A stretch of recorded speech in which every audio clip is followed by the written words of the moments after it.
వృశ్చికం వారికి గనక చూసుకున్నట్లయితే ప్రధానంగా వృశ్చిక రాశి వారికి ఏదైతే ఈ అష్టమ స్థానంలో ఉండేటువంటి గురువు భాగ్యభావంలోకి జూన్ 2వ తేదీ నుంచి వస్తున్నాడు. ఆ గురువు 9వ భావంలో నవంబర్ 1వ తేదీ వరకు ఉంటాడు. నవంబర్ 1వ తేదీకి దశమ స్థానంలో అంటే వృత్తి స్థానంలోకి గురువు కేతుతో వచ్చి కలుస్తున్నాడు.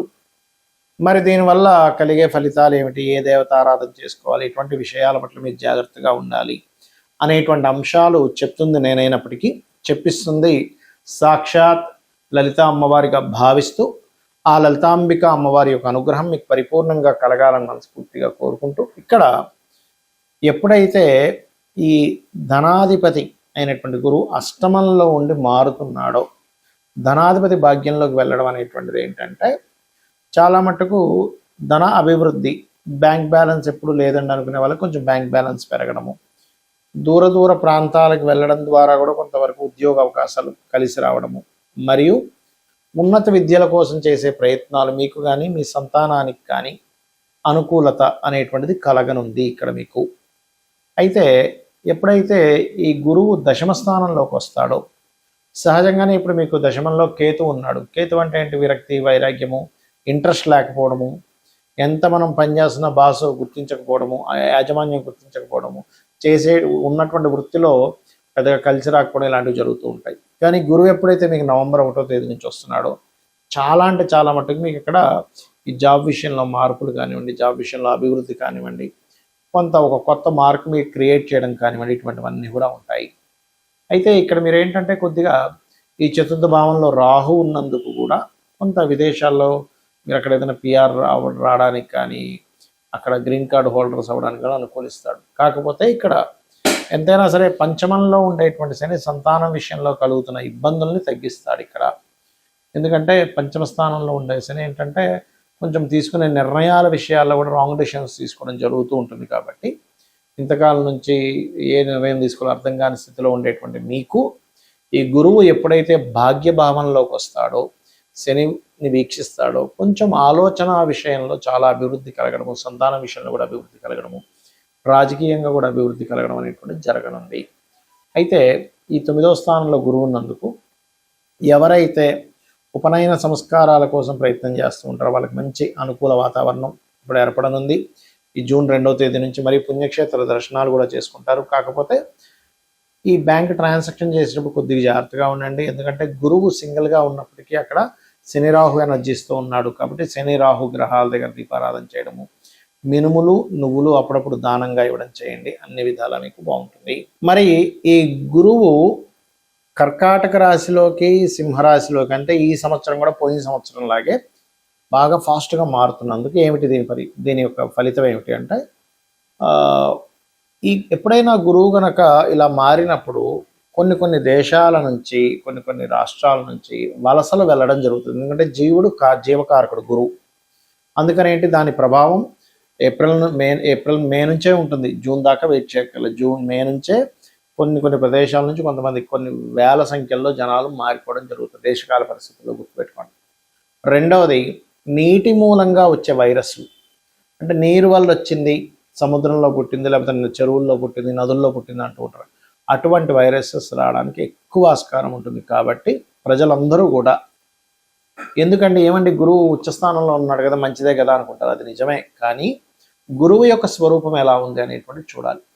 జీవకారకుడైనటువంటి గురువు యొక్క రాశుల్లో ఎప్పుడైతే శని భగవానుడు ఉన్నాడో, శని సహజంగానే రోగకారకుడు. ఇక్కడ ఏంటంటే ఒక జలరాశిలో ఉండేటువంటి అర్ధ జలరాశి అంటారు కుంభం. ఆ కుంభరాశిలో రాహు ఉంటూ ఆ యొక్క గురువు ఏమవుతున్నాడు, కుంభరాశిలో రాహు ఉంటూ ఆ రాశ్యాధిపతి అయిన శని మీనంలో ఉంటూ మీనరాశికి అధిపతి అయినటువంటి గురువు కర్కాటకంలో అంటే జలరాశిలో కూర్చుంటున్నాడు. కాబట్టి ఏమవుతుంది, నీటి ప్రయాణాల వల్ల, నీరు వల్ల, జల సంబంధించిన వాటి వల్ల ఇబ్బంది వస్తుంది. కాబట్టి ఈ విషయంలో చాలా జాగ్రత్తగా ఉండాలి. మనకి ఇంత ఎండాకాలంలో కూడా విపరీతమైన ఎండలో ఒకవైపు వస్తుంది, విపరీతమైన వర్షాలు కూడా ఇస్తుంది. అసలు ఏమిటి ఇంత ఎండ వస్తున్నప్పుడు ఇంత వర్షం వస్తుందని అనుకోము. ఎందుకంటే మీరు గమనిస్తే కనుక మే 11, 12 నుంచి కుజుడు కూడా మారుతున్నాడు ఒకవైపు. మనకి కుజుడు ఎప్పుడైతే అగ్నితత్వ రాశుల్లోకి ఎంటర్ అవుతున్నాడో మరలా కొంచెం మళ్ళీ యుద్ధ సంబంధించినటువంటివి తీసుకొస్తూ ఉంటాడు. ఎందుకంటే ఎప్పుడైనా సరే మనకి ఈ యొక్క గోచారంలో మనకి మేధిని జ్యోతిష్యం అని ఉంటుంది, ముండేన ఆస్ట్రాలజీ. మేధిని జ్యోతిష్యంలో గురువు గనక 3 రాసులు మారితే, అందులో మిథునంలో ఉండేటువంటి గురువు ఇప్పుడు కర్కాటకంలోకి వస్తున్నాడు. మరలా ఒక 4-5 నెలల్లో, అంటే June, July, August, September, October, November, ఒక 6 నెలల్లో, 5 నెలలు దాటి 6వ నెలలు రాగానే మళ్ళీ సింహంలోకి వెళ్ళిపోతున్నాడు. మళ్ళీ వక్రించి అక్కడ ఒక నెలన్నర నుండి మళ్ళీ వెనక్కి వస్తున్నాడు. దీనివల్ల ఏమిటంటే వలసలు వెళ్ళడం కానీ, నీటి మూలంగా ప్రమాదము, సింహంలోకి వెళ్ళినప్పుడు అగ్ని మూలంగా ప్రమాదము, వాహన ప్రమాదాలు పెరుగుతాయి. చరరాశుల్లోకి కర్కాటకంలోకి వెళ్ళినటువంటి గురువు ఎక్కువ వాహన ప్రమాదాలను ఇస్తాడు, గుర్తుపెట్టుకోండి.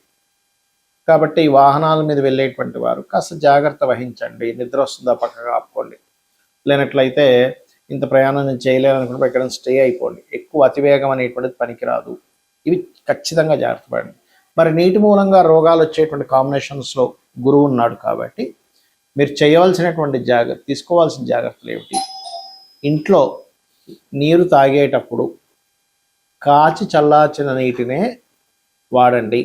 దాని ద్వారా రోగం ఏ రూపంలో అయితే రాబోతుందో ఆ రూపాన్ని మీరు అవాయిడ్ చేసిన వాళ్ళు అవుతారు. ప్రధానంగా గుర్తుపెట్టుకోండి, ఆ రకంగా చూసుకోండి. అలాగే మరొక విషయం ఏమిటి అని చెప్పి చూసుకున్నట్లయితే, ఇక్కడ ఈ యొక్క రాశివారు ప్రధానంగా, అంటే ఈ అన్ని రాసుల వారికి నేను చెప్పబోయేది, అన్ని రాసుల వారు కూడా ఏదైనా ఒక కొత్త కోర్సెస్ ఉంటుంటాయి.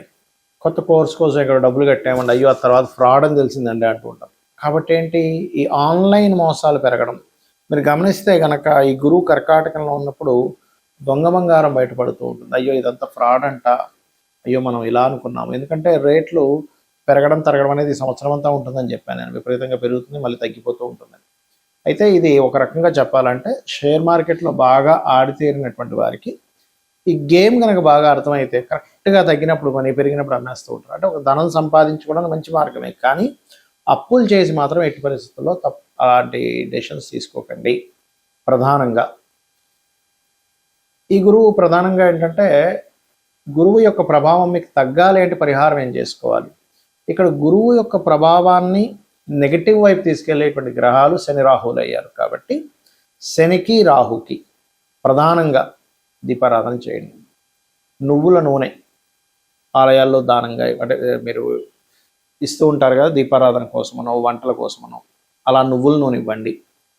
నువ్వులతో చేసినటువంటి 4 ఉండలు లాంటివి మనకి తయారు చేసి అమ్మవారి దగ్గర పెట్టి దాన్ని ప్రసాదంగా తీసుకోవచ్చు. లేదా నువ్వుల ఉండలు, ఎన్నో ఉండలు తయారు చేసి వాటిని ఎక్కడైనా ఆలయంలో వచ్చి స్త్రీలకు పంచిపెట్టకూడదు. ఎందుకంటే ఎవరైనా ప్రెగ్నెన్సీతో ఉన్న స్త్రీ కనుక నువ్వులు ఉండ తిన్నట్లయితే ప్రెగ్నెన్సీ విచ్ఛిన్నం అవుతుంది. కాబట్టి అలా వారికి మాత్రం పంచిపెట్టకండి దయచేసి. అలాగే మరొక విషయం ఏంటంటే, ఈ గురువు ఒక రకంగా చెప్పాలంటే కొంత గ్రోత్ కూడా ఇస్తాడు కొన్ని విషయాలకి. విద్యారంగం సంబంధించిన విషయంలో గ్రోత్ అనుకోండి, లేనట్లయితే కొన్ని అంశాల్లో మంచి గ్రోత్ అనేటువంటిది జరుగుతుంది. కాబట్టి ఈ విషయంలో మీరు ఎవరైనా సరే గతంలో కొన్ని బ్యాక్లాగ్స్ ఉండిపోయాయి, మళ్ళీ నేను అది ఆన్లైన్ త్రూగా కంప్లీట్ చేసుకుందాం అనుకునేటువంటి వారికి మాత్రం కంప్లీట్ పాజిటివ్ ఫలితాలు ఇస్తారు ఇక్కడ. కాకపోతే కాస్త అధిక వర్షాలు, అధిక జలము, సునామీలు లాంటివి రావడం, నదులు ఆనకట్టలు కొన్ని కట్టవడం, తెగడం, ఒక్కోసారి మనం చూడండి విపరీతమైన వర్షం వల్ల ఆ మధ్య ఒకసారి విజయవాడలో ఒక రకమైన వర్షపాతం వచ్చేసింది. అసలు వీధులన్నీ నిండిపోయాయి. ఇలాంటి ఇవి కూడా ఉంటాయి జల సంబంధంగా. కాబట్టి జల ప్రాంతాలకు దగ్గరగా ఉండేటువంటి వారు కాస్త జాగ్రత్తగా ఉండండి. కొంచెం ఎత్తు ప్రదేశాల్లో ఉండడానికి ప్రయత్నం చేయండి. అలర్ట్గా ఉండండి. అంటే ఏదైనా ఎప్పుడైనా సరే సడన్గా పెద్ద వర్షం వస్తే వెంటనే మీరు అక్కడి నుంచి మీ విలువైన వస్తువులతో పాటు మీరు బయటికి ఇంకో దగ్గర షిఫ్ట్ అవ్వడానికి అలర్ట్గా ఉండండి నా మాట విని. అలాగే ఇక్కడ మరొక విషయం ఏంటంటే, ఈ సముద్ర తీరాల్లో సముద్రంలోకి చేపలు పట్టడానికి వెళ్ళేవారు, నదుల్లో చేపలు పట్టడానికి వెళ్ళేవారు ఎక్కువ వర్షం పడుతుందని ఏమాత్రం అనిపించినా కొంచెం ఆ సమయాల్లో అవాయిడ్ చేయండి దయచేసి. బంగారం కొనేటప్పుడు నాణ్యత గల బంగారం కొంటున్నామా లేదా అనేటువంటిది ఈ గురువు కర్కాటకంలో ఉన్నాడు కాబట్టి ఖచ్చితంగా మీరు చెక్ చేసుకొని వెళ్ళవలసింది గుర్తుపెట్టుకోండి. ఇక మీరు అందరూ కూడా చేయవలసింది చండీ పారాయణము, దుర్గా సప్తశతి ఇవి కనుక చేసినట్లయితే గురువు ఇచ్చేటువంటి శుభ ఫలితాలు చక్కగా వస్తాయి. శ్రీమాత్రే నమః.